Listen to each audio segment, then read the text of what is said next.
principle is principle, right? And there's certain fundamental principles that have to be in place. And you're only going to learn that by being on US soil and doing it the right way inside this country before you start branching out into these other ones. Because again, it's a moving target in a lot of cases, for sure.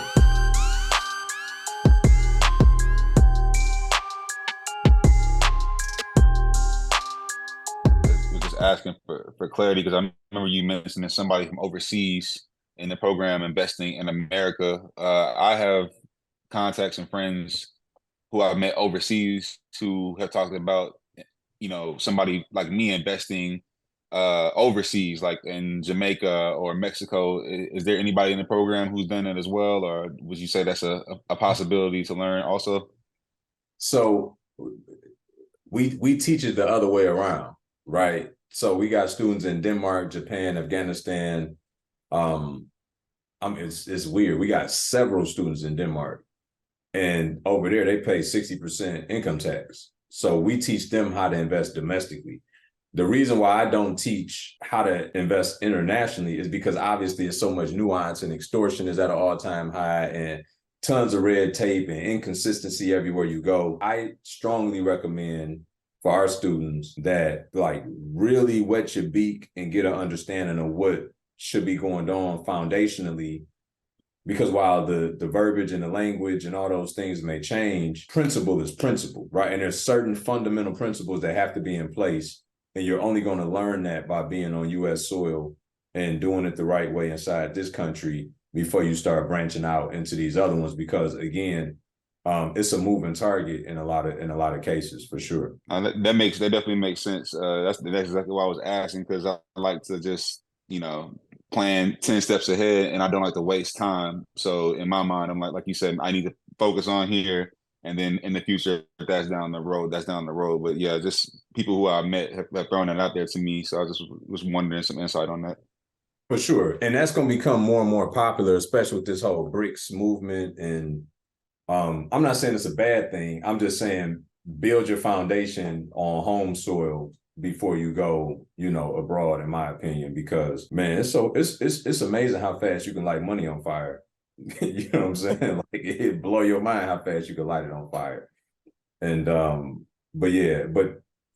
think once you get the foundation under, and you got the wherewithal to ask the right questions, and I can just tell from the brief interaction we've had, you got pretty good discernment, you know how to maneuver and understand and read people. And so I will say this: before anybody is to invest internationally, you better go there, right? Like that's a non-negotiable. You got to go there before you start sending money across the pond. What was your why when you were looking into real estate? I think you touched a bit on it on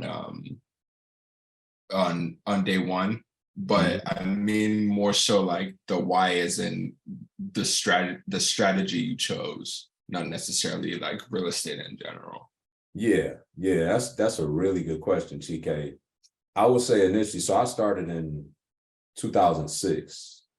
So I was a junior in college at the time. And I also in 2006, my daughter was born in 2002. So I had a 3-year-old, almost 4-year-old at that time, right? So my life was different than most 22-year-olds. So for me, I had come from a life of being in the streets, hustling, like late teenage years. And then being in college, I mean, again, I had a family to provide for and all that. So I was still looking for something like legit that I could do. And so when the opportunity came my way, it was legitimately like a buddy of mine who was 20 years my senior, flipping houses. I didn't know what any of that meant. He just was like, hey, listen, I got these buyers that qualify on paper to buy these flips from me, but they don't literally had a down payment. So they needed, and these were like D class properties. It wasn't nothing crazy, but back then the banks would give you a loan on the stated income loan. So I would cover, so my first deal was a $6,000 refund check, right? I just used my refund check in college to cover their down payment and gifted them the money to get the mortgage. And then once he sold them the property, he gave me a return on my investment. So I started out as the de facto private lender. I didn't know nothing about flipping houses. And because of where I come from, like, you just don't get in people's business. So I never even really asked him about flipping houses. I just took the opportunity he gave me.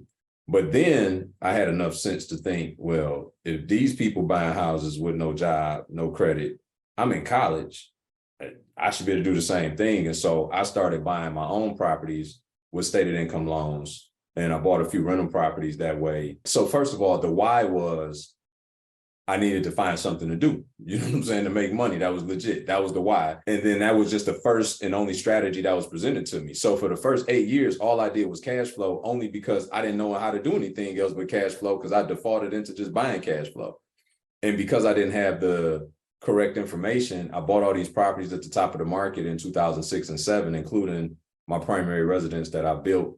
We had built a $300,000 house, 2,400 square feet, fresh out of college. I didn't know no better. I'm just like, man, this stated income loan thing is cool. Like, I'm getting all these mortgages. And then when 2008 happened, it was like, boom. I'm like, oh, wow. So, you know, I still didn't like, this was probably one time in my life where ignorance suited me, right? I was so ignorant to what really was going on that I just was looking at the fact that I'm like, man, these properties are a lot cheaper than what they used to be. I'm about to go buy some more of those, right? And so 2008 to 10, like I bought over 20 rental properties. I was 24, 25 at the time, but I was still scared enough to where I went to work because I was being recruited while I was in college anyway to go to work for this employer. And so I did that kind of as a backup, because while I was making money, I still didn't know I didn't understand what was going on in the real estate world. And so I just did both in tandem. And while I was climbing the corporate ladder, I just was sick of that. I always knew that wasn't for me. Although my father always told me, like, you're just gonna go to work for 30 years, blah, blah, blah. I knew since I was 12 that I was an entrepreneur. I just didn't know the right way to find it. I started in the streets and that wasn't it. You know what I'm saying? So that just continued. But you know, but yeah, I defaulted into cash flow. And then because I made so many mistakes from not having a mentor, albeit I you know, bought and purchased 20 properties, I still was getting good at doing it the wrong way. Like, I was doing better than everybody around me. So that gave me this facade that I knew what I was doing. But it wasn't until all the stuff started going wrong and I didn't have the reserves to fix it. And then I had to get rid of my portfolio. I sold off 90% of my portfolio while the market was still down in 2013 and 14 and 15. And then I found myself stuck, because now I'm like, okay, I don't know what to do. What I was doing don't work no more. So and then the market was coming up, so I couldn't just buy stuff that cheap anymore either. And I was using my own cash up to that point because I didn't know how to leverage other people's money. That's when I was like, something got to shake. Because now I feel pigeonholed at work. Now it's like slavery almost in my mind, right? Because I'm like, at least I saw I was building something outside of it that could sustain me without it. When that started going away, I was freaking out. I'm like, man, I can't. I started almost moved to Maryland to take another promotion. And then I almost went to Chino, California. I was starting to get in that corporate thing. And I was like, okay, the wall's closing in on me. And I knew that next promotion would have had me stuck. And so I was like, I got to figure out something to do. So I started like trying to trade options and any other legitimate, like, make money thing, right? And I was setting money on fire every week, just doing dumb stuff.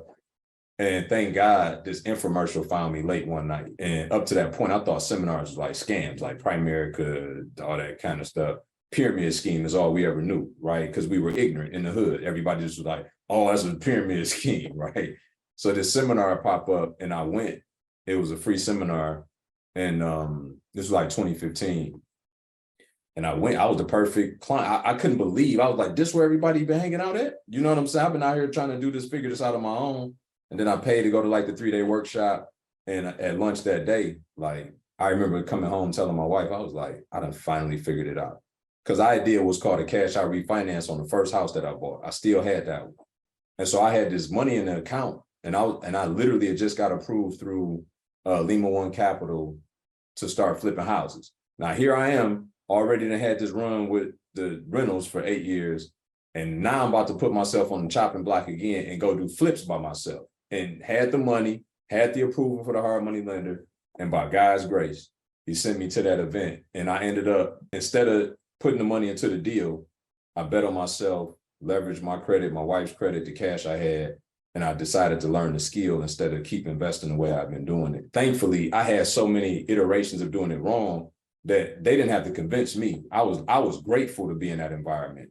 And I pushed all the chips to the center of the table. And that's when I learned how to flip and wholesale and raise capital and just never look back since then, bro. And so that was my evolution. And then obviously, as I told y'all the story yesterday about the commercial multifamily, that was more so a God-given desire. I can't even take credit for that one. He was just like, hey, this is what you need to do. It's time for a pivot. And I just obeyed, you know. Now the hotels next year, that is a personal desire.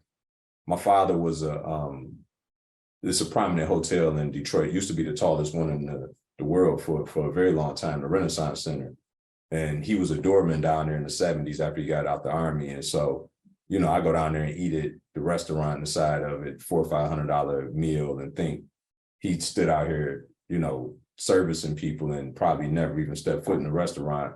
And so I don't know. I just got a thing, like my father like was a doorman at a hotel. I'm gonna own one because I got that kind of runway. Like, you know, it's kind of like, why put limitations on me when he had real limitations? The only limitation that I have are self-imposed at this point.